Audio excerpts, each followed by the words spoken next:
2,82,00,000 মুসলমান ভোট আছে, তাদের 1.5 কোটি ভোট হুমায়ুন কবিরকে দিলে 90টা সিট পাবে। বেশি পায়তারা করলে 294টাই লড়বো। যে জিতবে যে হারবে কাউন্টিং এর দিনে বুঝে নেবে। আমার জোট অপশন খোলা থাকবে, আমি কোনো এমএলএ কে নেব না। নতুন করে নতুন সূর্য উঠবে বাংলায়। আপনার লড়াই তৃণমূল বিজেপি উভয়ের বিরুদ্ধে? উভয়ের বিরুদ্ধে। দেখে নেবেন, নাম জনতার পার্টি, বাংলার জনতার পার্টি হবে। কিংমেকার তো হবই। এমনও হতে পারে যে আমার পিছনে চলে যাবে শাসক দল, আমার পিছনে চলে যাবে বিজেপি দল।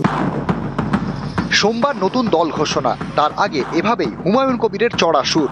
গত 4 ডিসেম্বর হুমায়ুনকে দল থেকে সাসপেন্ড করে তৃণমূল। ওই দিনে মুর্শিদাবাদের ভরতপুরের বিধায়ক ঘোষণা করেন 22শে ডিসেম্বর তিনি নতুন দল ঘোষণা করবেন। সেই মতো সোমবার বেলডাঙ্গার খামারুপাড়ায় সভা। আমি মনে করেছি আমার সূচনাটা একটু রাজকীয় ভাবে হোক, আম পাবলিককে একটু ফ্রি হ্যান্ড দিয়ে। বহরমপুরে বাধা দিয়েছে তৃণমূল, আমার মনে হয় আরো আমার মঙ্গলই করেছে। আমি অনুমান করছি 4 লাখ লোক উপস্থিত হবে। আসামের বরপেটা থেকে কিছু মানুষ ফোন করেছিল, তারা লাক্সারি বাস ভাড়া করে সভাতে যাবে। লোগও হবে। আমি টেবিল আমার খুব পছন্দ, টেবিল রেখেছি, জোড়া গোলাপ ফুল রেখেছি।